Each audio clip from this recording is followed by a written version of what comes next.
he's like, okay, all right. He's like, but our fans grew up and they got a lot to say about how our characters provided insight or strength or honor or whatever it was.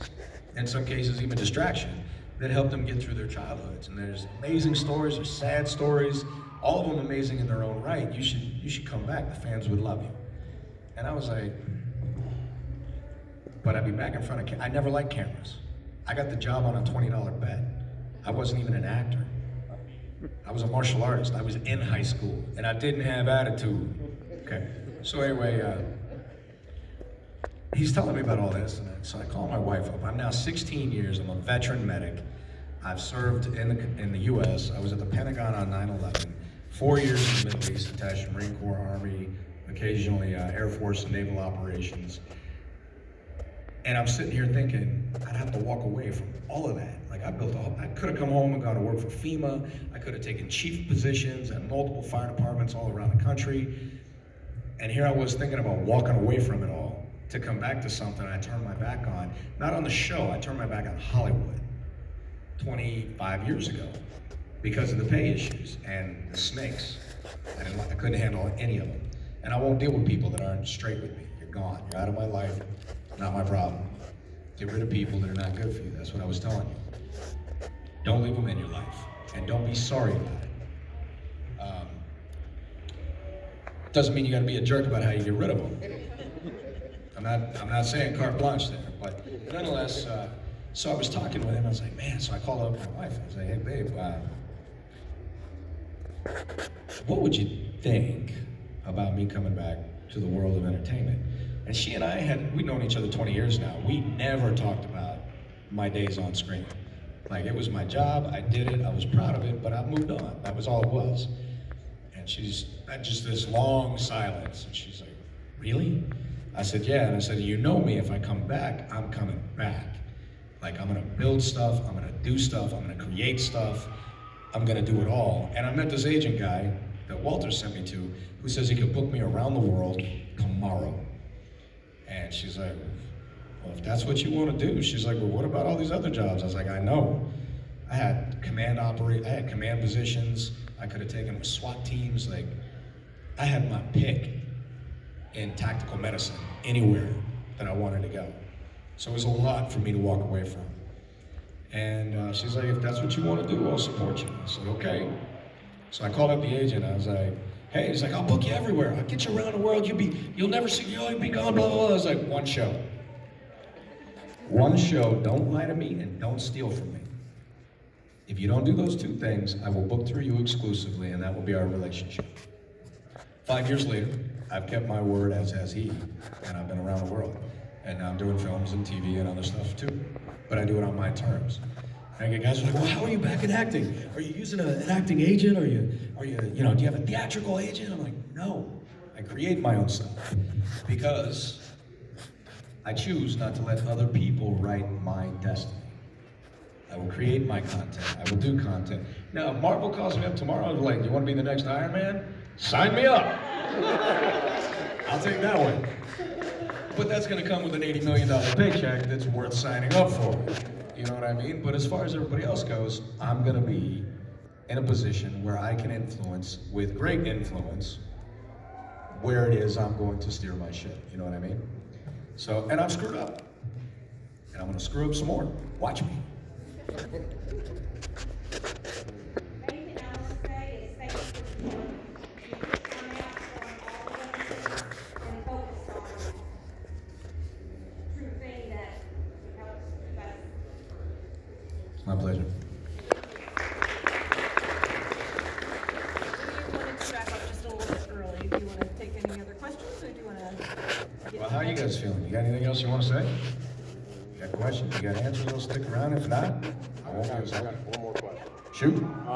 So during your time on the show, how did it influence you, change you? What were some of the lessons that you learned? Some of the big takeaways that you need to grasp? How did the show influence you in your life? Big ways. All right, so guys, obviously you've been with yourself your whole lives, I hope. We were talking about insecurities and confidence. So now I'm 17 years old. I'm signing this contract. They asked me to post date it a week to my 18th birthday, illegal as hell, no parents. So I knew already something was shady, but I didn't know what. Sign into this contract, and then they tell me, by the way, we're gonna put you in paper-thin spandex that snugs to every part of your body that you haven't even probably explored yet. At 18. And I was in great shape. I was a martial artist. I've been in sports every year of my life since, since I came out of the womb. And, but still, putting it all on display in spandex from my head to my toes. At 18, I was like, I don't know how I feel about this. And then I put it on, I was like, it's kind of comfy. It's kind of like underwear everywhere. And so I was like, and then I realized, I was like, yeah, those are my bits. Well, I got two options. I can care about it or not. And I went with I'm not gonna care. That's what it is. So I got over that. I was a little self-conscious, and you see people stealing looks, much like women experience far more than us guys with their upper portions. They catch a lot more glances than we do. But in spandex, there was a lot of people looking in my neighborhoods too, like.